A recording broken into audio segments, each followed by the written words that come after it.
jardin potager. L'homme va se jouer de toi. J'ai bien dit, je vais vous enseigner. Vous êtes mes enfants. Même si tu es une femme au foyer, faire des activités n'est pas un péché. Nous sommes dans un terrain d'opportunité. La Turquie, c'est un terrain d'opportunité. Dis à celui qui est à côté de toi, la Turquie, c'est un pays d'opportunité. Ou quelqu'un qui est venu avec rien, demain peut se retrouver avec 1000 $. Ou quelqu'un qui n'a pas de papier, demain il peut travailler et à la fin de la semaine avoir son argent. Va en France, sans papier, travaille, on va t'arrêter au métro. Est-ce que je mens? Est-ce que je mens? Vous voyez seulement les photos là? C'est Champs-Élysées. Demande-lui, papa, si la police vient, il te dira non, il vient pas, il va pas venir maintenant. Alléluia. Alléluia. Alléluia. Dans la vie, ce qu'il faut se battre, c'est d'avoir une position. Amen. Quand tu as une position, même le roi va fléchir. La Bible dit Naboth. On n'a pas dit qu'il était un général. On n'a pas dit qu'il était un riche.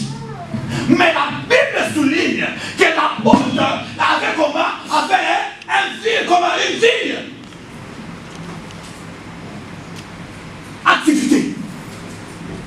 Avoir de l'activité. Quand tu as de l'activité, frères et sœurs, même un général va te respecter. D'abord, je vais vous donner un secret. Ce sont les riches qui dirigent le pays. Amen. Le président que vous voyez, ce sont les étiquettes. Amen. Donald Trump est là. Tout le monde a train de protester. Ah non! Ah non! Mais quand il part, la feuille, il signe devant tout le monde. Pam, pam, pam. Il est fier. Pourquoi? Parce que c'est un riche. N'est-ce pas? Amen. La force de Donald Trump, parce que c'est un riche. Il est devenu président avec son argent. Ce n'est pas l'Afrique, excusez-moi. Là, on vient s'enrichir au pouvoir. Mais Donald Trump est rentré avec son argent. Voilà pourquoi, malgré le poids d'Hillary, malgré que le poids des démocrates, l'argent pèse. Amen. L'argent fait quoi? Pèse. Même ici en Turquie, quand les hommes d'affaires se réunissent pour dire au président, papa, on ne veut pas cette loi-là, ça tombe directement.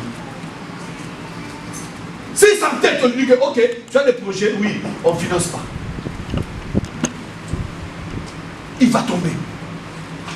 Alléluia. Alléluia. Amen. Alléluia. Amen. Cela veut dire quoi? Dans la vie, pour être respecté, il faut avoir de l'activité. Amen. La Bible dit Naboth avait sa vigne. Sa vigne était quoi? Tout près du palais présidentiel.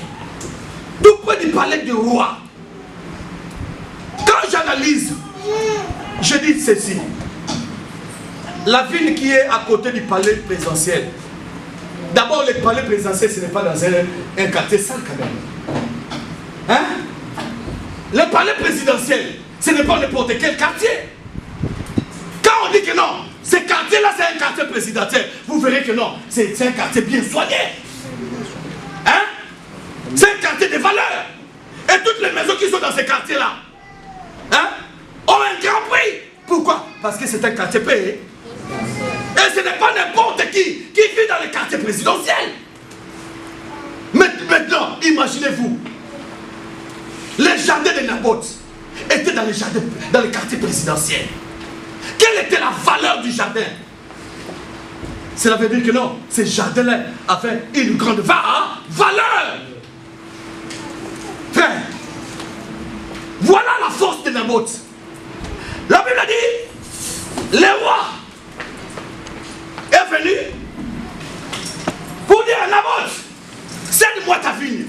Oui, roi, je veux bien te céder ma vigne. Mais pour quelle raison? Naboth, je vais en faire un jardin potager. Frères et sœurs, écoutez très bien, dans la vie, il y a d'autres opportunités.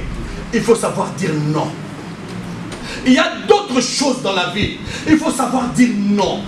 La faiblesse de beaucoup de gens, ils ne savent pas dire non au moment opportun. Frère, quand tu vois que cette chose-là ne t'arrange pas, dis non. Quand tu vois que cette chose-là ne t'amène pas à avoir la paix, dis non. Quand tu vois que cette chose-là ne te bénit pas, dis non. Quand tu vois que non, oui, quelqu'un veut t'épouser, bien sûr. Mais, mon frère, il y a quand même des règles à suivre. Cette personne-là ne veut pas laisser sa vie ancienne. Frère, dis non. Dis non. Quand tu sais que la Bible dit, si cette chose-là t'empêche à entrer au ciel, qu'est-ce qu'il faut faire? Couper. Il y a beaucoup de choses aujourd'hui qui nous empêchent à avancer dans la vie. Il y a beaucoup de choses aujourd'hui qui nous empêchent à être en communion avec Dieu. Il faut les couper. Il faut les couper. Frères et sœurs, moi ça m'étonne. On vient à l'église, mais on ne se parle pas. Tu viens à l'église, tu as des rancines. Tu viens à l'église, tu as des problèmes dans le cœur. Tu viens à l'église, après l'église tu calomnies. Tu viens à l'église, après l'église tu insultes. Tu viens à l'église, c'est pour dire le mal des autres. Tu viens à l'église, au lieu de chercher ta bénédiction, tu veux t'occuper de la vie des autres. Frères et sœurs, il y a certaines choses, il faut dire non. Amen. Il y a certaines choses qu'il faut dire non. Savoir dire non dans les choses. Naboth a dit, moi, loin de moi, de te donner la vie de mes pères. Matthieu 4. La Bible dit ceci dans Matthieu 4. Un jour après le baptême de Jésus, Jésus s'en alla prier. Alléluia. L'Esprit emmena Jésus dans le désert. La première des choses, Satan se présenta devant Jésus. Satan se présenta devant Jésus. Il lui montre ce qui était écrit. Frères et sœurs, il y a des choses où, même si c'est écrit, mais à ce moment-là, tu vois que non, tu n'es pas convaincu, dis non. Le diable dit à Jésus, il est écrit, jette-toi. Avant même que tu heurtes le sol, les anges viendront pour t'amener. C'était bien écrit. C'était bien écrit. Mais une chose est vraie, ce n'était pas dans son temps. Alléluia. Amen. Ce n'était pas dans son temps. Et ce n'était pas dans ce contexte. Il y a deux choses dans les choses de Dieu. Il y a le temps et le contexte. Amen. Quand tu me dis quelque chose, je dois vérifier dans le temps et dans le contexte. Amen. Dieu ne bénit pas les bandits. Dieu ne bénit pas les... Je te vois. Je sais que toi tu es là. Tu mènes une sale vie. Mais comme tu as mené ta dîme de 10 000 $, je dis, oh, que le Seigneur te bénisse, papa. Nul sans effet. Amen. Je te dis déjà que c'est nul sans, hein? Sans effet. Pourquoi? Parce que Dieu ne bénit pas les bandits. Amen. Dieu ne bénit pas les assassins. Dieu ne bénit pas les voleurs. Il y a quelqu'un qui m'a demandé, est-ce que les fabricants de cercueils sont aussi bénis?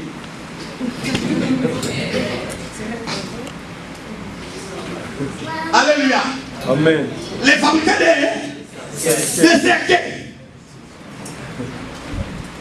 C'est Marie-Josée.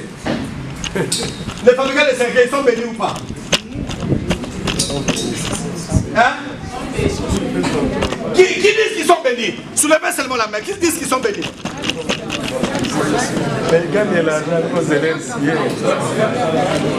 Les habits sont partagés. Fabricants de cercueils. Maman, pourquoi ils sont bénis? Ce sont vraiment des fabricants de cercueils. Et quel est le prière?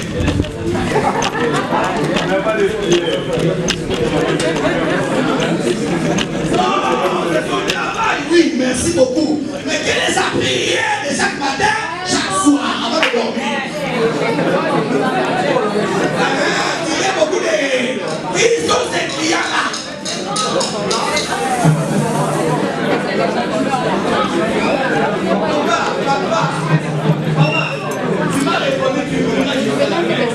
Qui sont ces clients-là?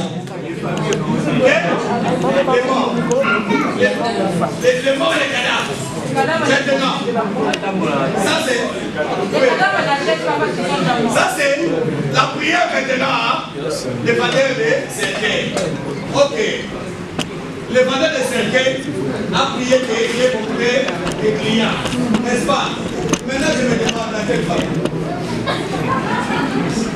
Alléluia. Il y a beaucoup de clients dans quelle famille?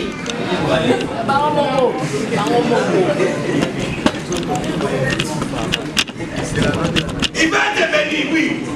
Il va avoir des clients, merci. Qui sont ces clients-là? Les morts et les cadavres, on en parle de tout. Il n'y a pas de problème dans quelle famille? Famille des païens. Les frères viennent dire païens, famille des païens. Famille des païens. Alléluia.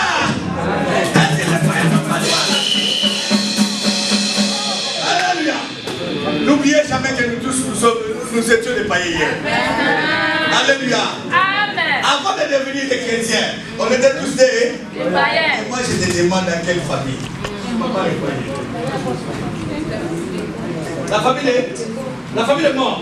Mais la famille est morte, c'est la famille est morte. Hein?